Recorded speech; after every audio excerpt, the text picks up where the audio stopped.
Olá, gente! Então, no vídeo de hoje eu vou falar um pouco mais sobre a dimensão do autoconhecimento em si. Teve um vídeo que deu muitas visualizações aqui, o vídeo mais visto no meu canal até hoje, né? No dia, não sei que dia você está assistindo esse vídeo, mas no dia de hoje, dia 5 de junho de 2025, o vídeo mais visto no meu canal é esse daqui, Como Você Se Vê. Os 3 níveis de autoidentificação. E aí isso me fez entender que vocês talvez queiram ouvir falar um pouco mais sobre esse assunto, né? Da autoidentificação, da autoidentidade, do autoconhecimento em si. Então eu vou trazer um pouco desse tema desse vídeo e me aprofundar ainda mais para vocês entenderem, né? Se você quiser assistir esse vídeo aqui depois, vai ser ótimo para você se aprofundar um pouco mais, porque eu vou dar só uma visão geral desse vídeo para as pessoas que ainda não assistiram. Então, existem 3 níveis de autoidentificação que você pode viver. E esses níveis se comportam em círculos concêntricos. O que são círculos concêntricos? Tem um círculo maior, aí dentro dele tem outro círculo, e depois dentro dele tem um círculo menorzinho. Ou seja, tanto o círculo maior, quanto esse círculo do meio, quanto esse círculo menor, são vistos como autoidentificação. Então, faz parte de quem você é. Os 3 círculos fazem parte de quem você é.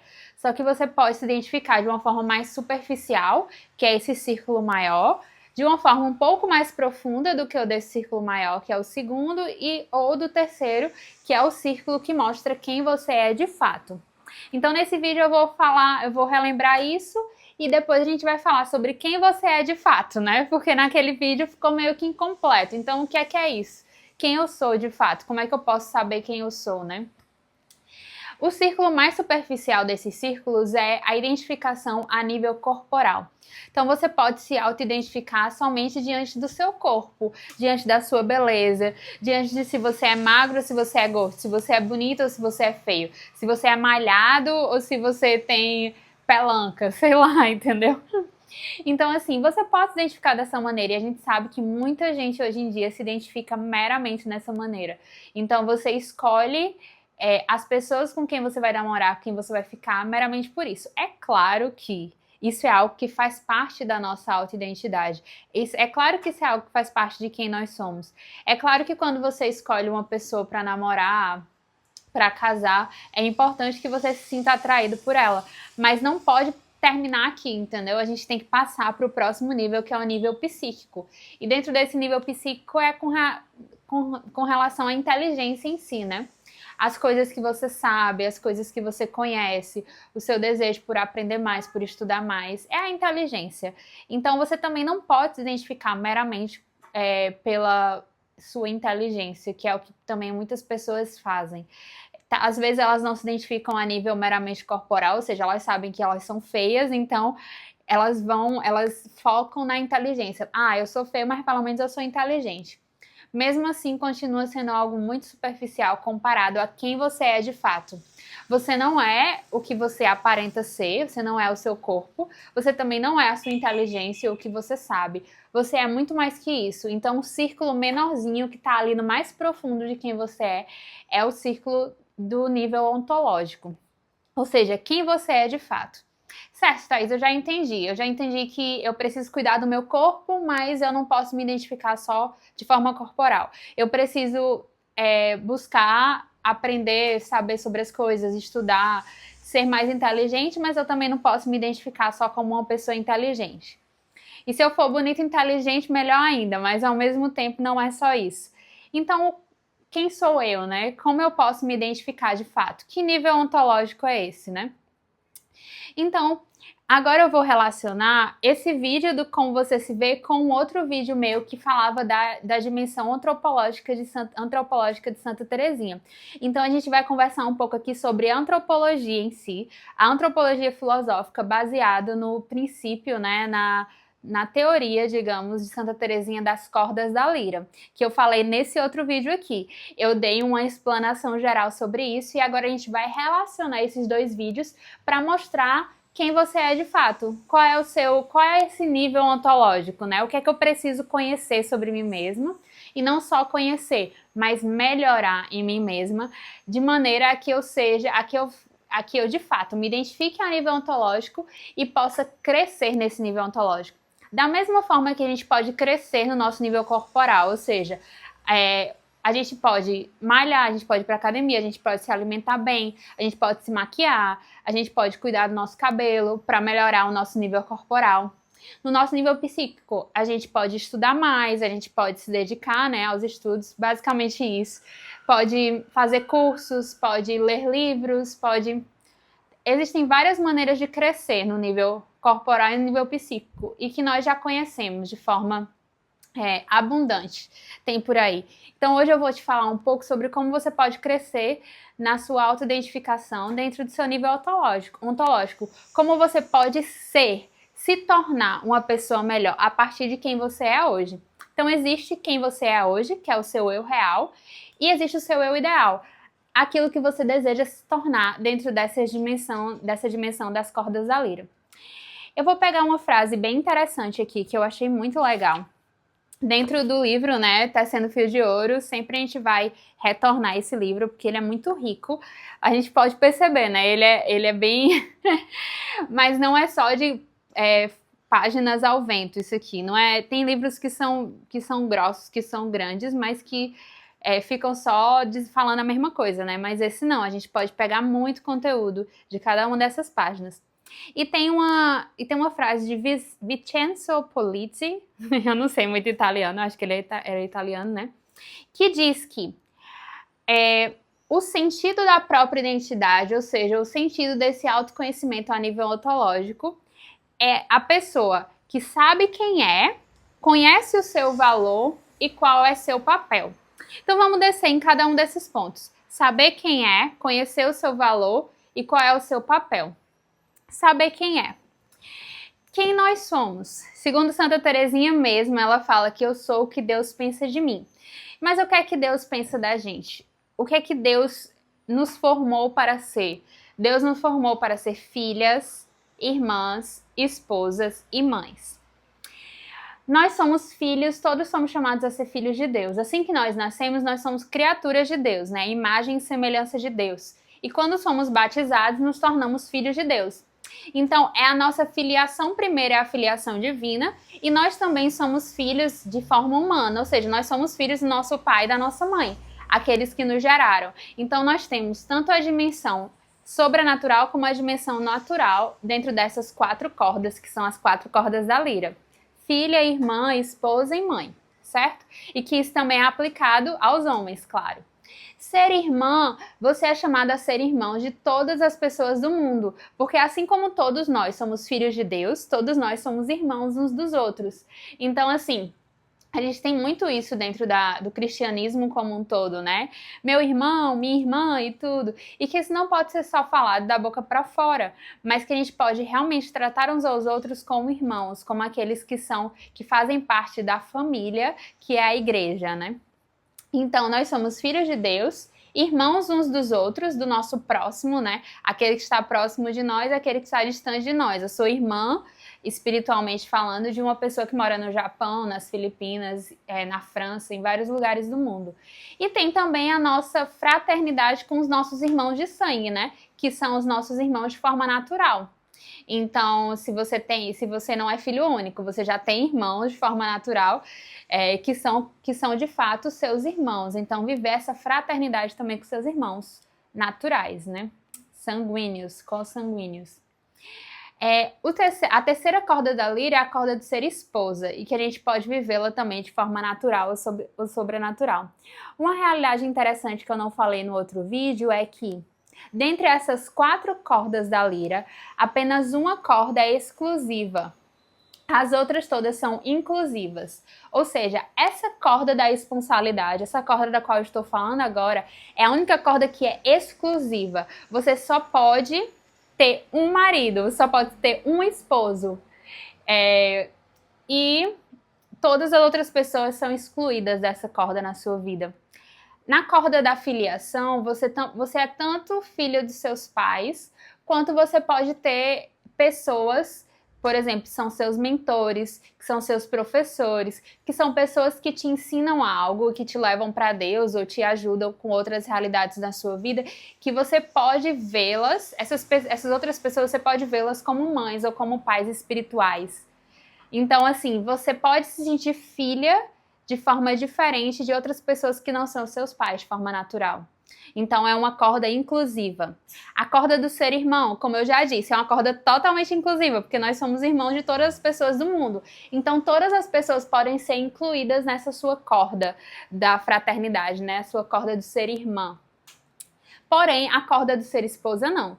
Você só é esposa de uma única pessoa.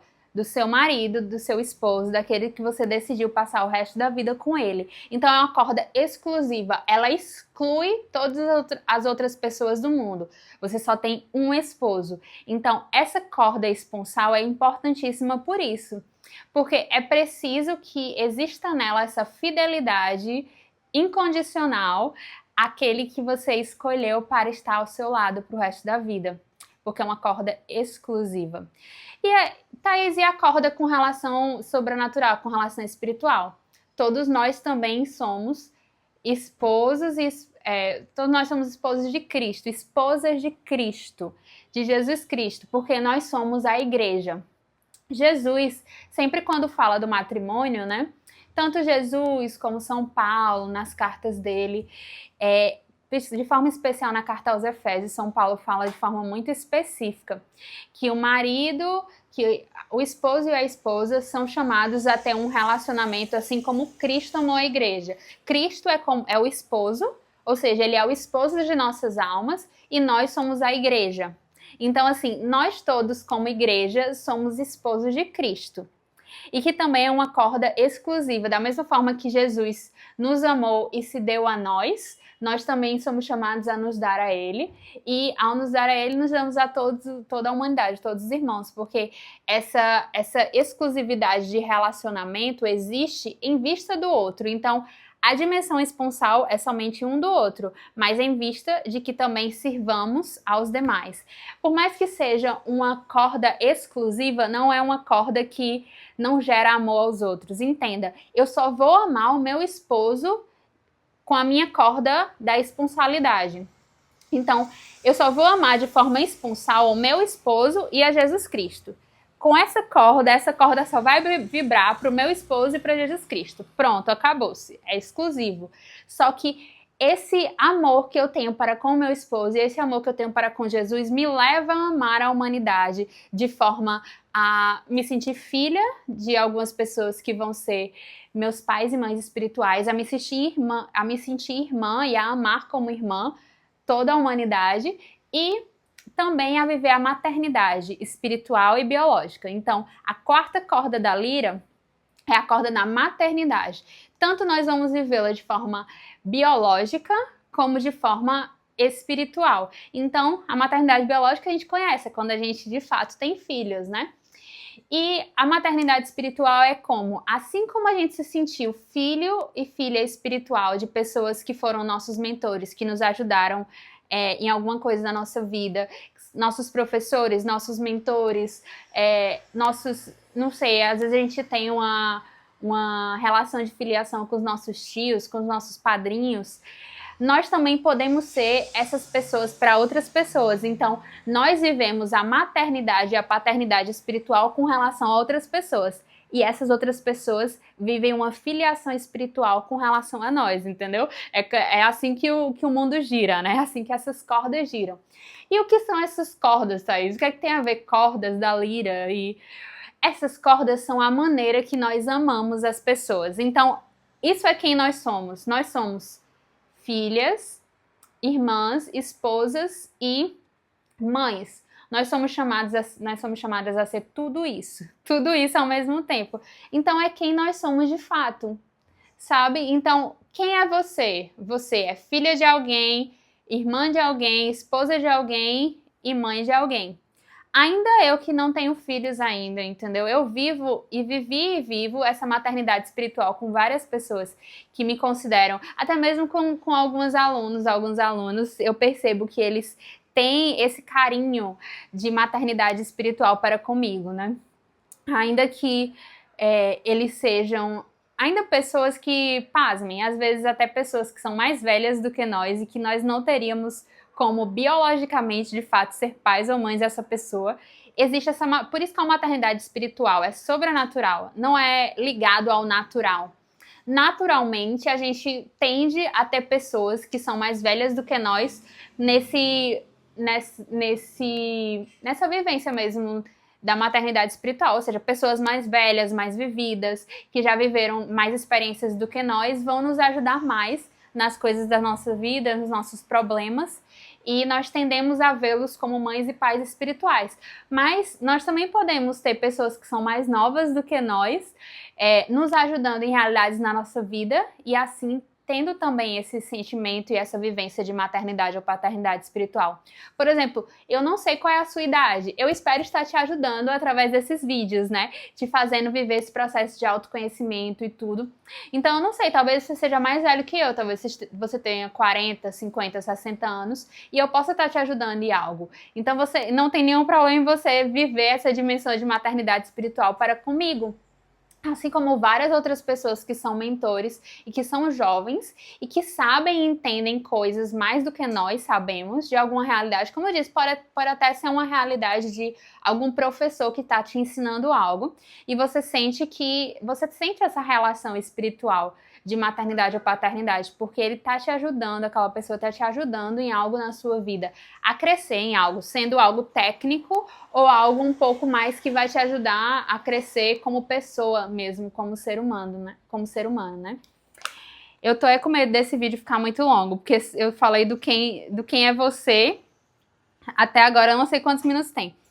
Mas a dimensão de conhecer o seu valor e qual é o seu papel, vou falar de forma um pouco mais resumida. Então, quando você sabe quem você é, então, de quem eu sou filha, de quem eu sou irmã, de quem eu sou esposa, de quem eu sou mãe, e eu posso alargar isso, né, principalmente nas 3 cordas que são inclusivas, de filiação, de irmandade e de maternidade, a gente pode alargar muito isso, porque são cordas inclusivas. É a maneira de amar as pessoas de forma inclusiva. Várias pessoas podem entrar nessa nossa maneira de amá-los. Então, você sabe quem você é e você conhece o seu valor. Então, Santa Teresa d'Ávila dizia que a humildade é a verdade. Às vezes a gente pensa que, nossa, essa pessoa nem é humilde, porque tá aqui fazendo vídeo no YouTube pra mim, tentando me ensinar uma coisa sobre a minha vida. Thaís não é humilde não, ela tá aí se amostrando, gravando vídeo no YouTube, né? Dizendo que sabe alguma coisa pra me ensinar. A humildade não é isso, a humildade não é ficar acuado, recuado, de não querer falar com ninguém, não querer falar o que você sabe. Pelo contrário, isso é generosidade, né? Porque eu poderia estar guardando tudo que eu sei para mim mesma, para que eu crescesse, e é isso mesmo, mas não. Eu estou aqui buscando viver nessa generosidade e compartilhar com vocês o que eu descobri sobre mim, o que eu já vivi na minha vida, que eu pude descobrir, eu quero te ajudar também a descobrir sobre você, sabe? Então, a humildade é a verdade. Quando você se descobre na sua maneira de amar dentro das 4 cordas da lira, você é capaz de descobrir o seu valor de fato, ou seja, você é capaz de descobrir quem você é, qual é o seu valor, de acordo com a verdade. Então, da mesma forma que eu vivi e sei te explicar sobre as cordas da lira de Santa Teresinha, eu tenho a verdade de que eu não sei de matemática, por exemplo. A humildade é a verdade. Não teria para que eu estar aqui lhe ensinando coisas de matemática se eu sei que, na minha verdade, eu não sei muito de matemática para te ensinar. Tá entendendo? Então, assim, você sabe qual é o seu valor diante das coisas, tanto na forma psíquica como ser humano, como pessoa humana, você sabe qual é o seu valor. Isso é muito mais profundo, né? É uma dimensão antropológica, filosófica, psicológica, que fica difícil de falar mais sobre isso em um vídeo de 15, 20 minutos, né? Mas depois, se vocês querem saber mais sobre essa questão de descobrir o seu valor, fala aqui nos comentários que eu tento fazer um vídeo só sobre isso, certo? Só sobre como você descobre o seu próprio valor. Mas agora eu tô falando de uma forma um pouco mais introdutória, que senão vai ficar muito longo esse vídeo. E qual é o seu papel? Eu gravei um vídeo semana passada que ia falando muito sobre essa dimensão profissional, né? Qual é o seu papel no mundo? Qual é o seu papel na sociedade? A gente pode abarcar nesse assunto a dimensão das camadas da personalidade. Então, assim, a cada camada da personalidade que você vai se aprofundando, você vai tendo um papel diferente no mundo e que você vai conseguindo viver esse papel que você pode viver no mundo diante das outras pessoas, de acordo com a sua maturidade, de acordo com o seu nível de maturidade. Então, se hoje você fosse atrás de descobrir qual é o seu papel no mundo, dependendo da sua camada da personalidade, seria um papel no mundo. Se você for amadurecendo e avançando nessas camadas da personalidade também, você vai se aprofundando dentro do seu papel no mundo. Mas de forma mais simples e mais específica, a gente poderia diminuir, digamos, simplificar essa dimensão de qual é o seu papel no mundo com relação à sua profissão mesmo, né? Com relação ao seu trabalho.